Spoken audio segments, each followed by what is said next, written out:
So, have the fireworks stopped in your relationship? Psychology Today shares simple ways to reignite that spark. We're going to bring JoJo back.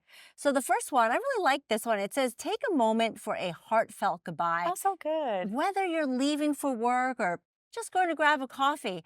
So, why is this so important, JoJo? Connection really is just the key to relationships in general. If you haven't seen a friend in a long time, have you ever had that moment where you had a bigger reaction than them and Yes. you were like, was I more excited? Did I miss them more than me? And those are just things that just run through our mind. But when you meet someone or you see someone and they had a big reaction, the same opposite effect was like, I mean something to them. So that connection in your romantic relationship really keeps that spark that we still got it?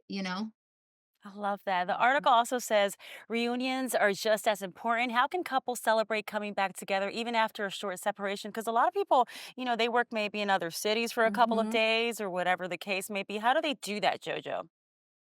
Being intentional, even if it's a few days. I have a husband that travels and, it's a house full of women. We have our two daughters, we have our dog, we all, and we do. It's a big, when he comes in, daddy's home.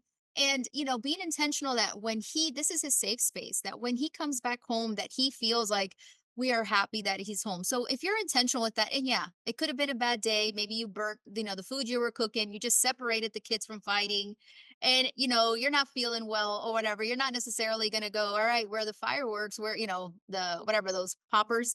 You're not Yeah. necessarily going to do that, but you're intentional going, I also want my partner to feel happy to be here. So it's just being intentional. Hmm. Yeah, and the final one is gratitude, gratitude, Ah, gratitude, gratitude. So show your partner, that you appreciate them. What are some simple ways to do this? Paying attention to what they're doing right. It's so easy to notice what they're doing wrong. And that is they didn't take out the trash or they parked, in the middle of the driveway. They know how to leave early. We're paying attention to those things. But what about the days that, let's say that they made sure that you had gas in your car or that they came home and they brought you something from somewhere or whatever it is, or even if it's just regular things that they do on a regular basis, just practicing that gratitude means I see you and I appreciate you. And hopefully that can also be reciprocated and create for just a happier, healthier connection.